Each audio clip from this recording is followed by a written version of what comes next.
तुम्ही वर घ्या. भारतीय जनता पार्टीचे अधिकृत उमेदवार विजय भुमय चिप्पा यांच्या अर्जावरती आपण जे हँडरायटिंगमध्ये थोडासा जचा थोडा वरती रफार आलेला न दिसत होता म्हणून निवडणूक निर्णय अधिकाऱ्यांनी मला इथे बोलवलेलं होतं. आमचे वकील नावकर साहेबांनी तो मुद्दा आधी क्लिअर केलेला होता, परंतु त्यांना शंका आली म्हणून आम्ही ॲफिडेव्हिट दिलं की हा अर्ज विजय चिप्पा यांचाच आहे. आपण जसं लिहिताना थोडासा तो विजयचा ज थोडासा वर गेला त्यामुळे तो त्यांना न दिसत होता, पण तो खऱ्या अर्थाने जच होता. त्याचं ॲफिडेव्हिट दिलं आणि तो विषय आता संपलेला आहे. कोण घेतली होती हरकत?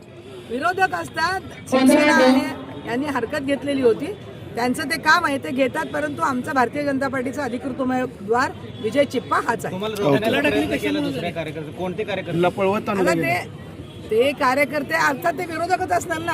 मला ओलण मी खरं म्हणजे वेळेत तिथे पोहोचलेली होती, परंतु त्या दारातच मला अडवण्यात आलं आणि त्यामुळे अडवण्यात आल्यामुळं मला इथे यायला थोडासा उशीर झाला, परंतु तो काही मुद्दा नाहीये. शहरामध्ये एक वातावरण वेगळ्या पद्धतीनं मेसेज गेलाय कार्यकर्ते लागला नाही, परंतु मला अडवण्यामुळे थोडासा यायला त्रास झाला. शहरातल्या कार्यकर्त्यांना काय संदेश द्यायला वेगळ्या पद्धतीचा मेसेज गेलाय? तसं काही झालेलं नाही. शहरातल्या कार्यकर्त्यांनी आपला संयम राखावा.